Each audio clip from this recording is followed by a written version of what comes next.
Ladies and gentlemen, this is Abdullah from Freedom for All. This is the first time I'm uploading a video on my brand new channel. This channel is about the teachings of Neville Goddard, who was an American mystic originally from Barbados. He's regarded as the pioneer of law of assumption. He was mentored by an Ethiopian mystic named Rabbi Abdullah. Two major aspects of the teachings of Neville Goddard are the law and the promise.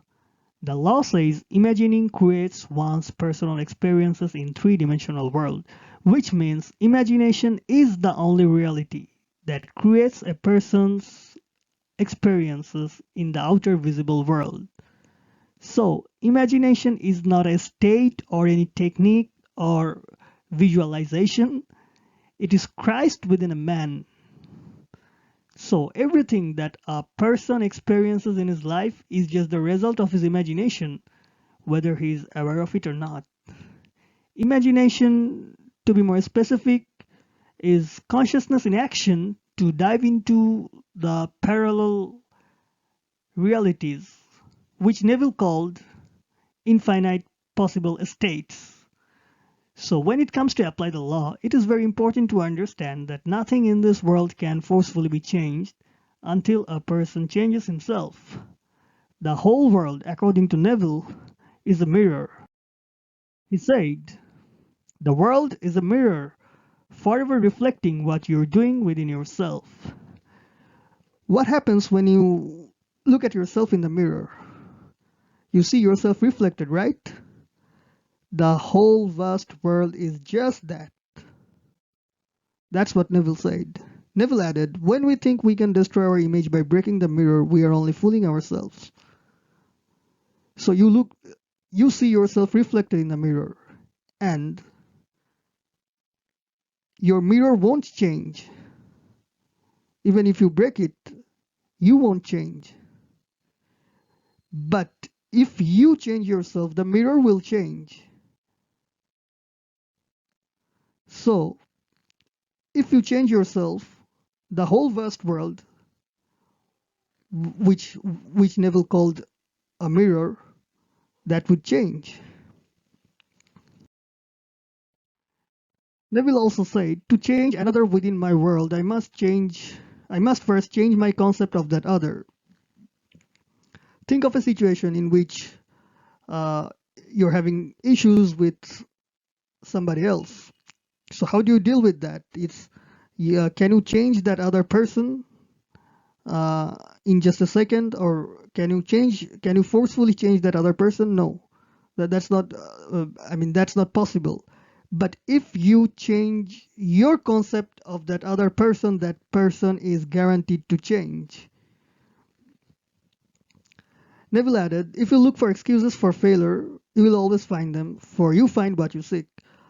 This quote of Neville reminds me of a quote of Rumi, who said, "What you seek is also seeking you."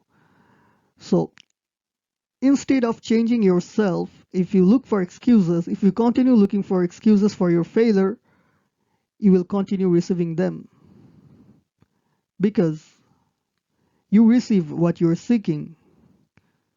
Instead, if you focus on yourself, if you focus on changing yourself, if you focus on success, and instead of excuses for failures, you will find that.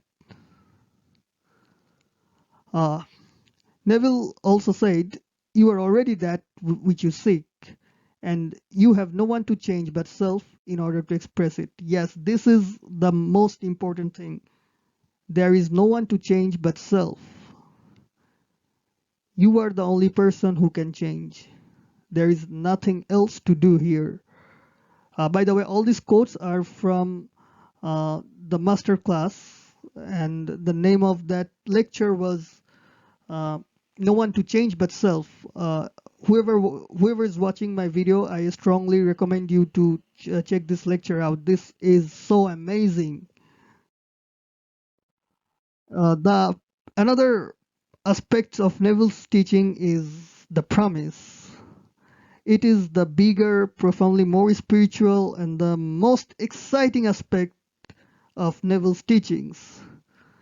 The promise is a self-experience of hearing the voice of God, rising God within a self, fulfilling the promise of Scripture in self, and unveiling God in self.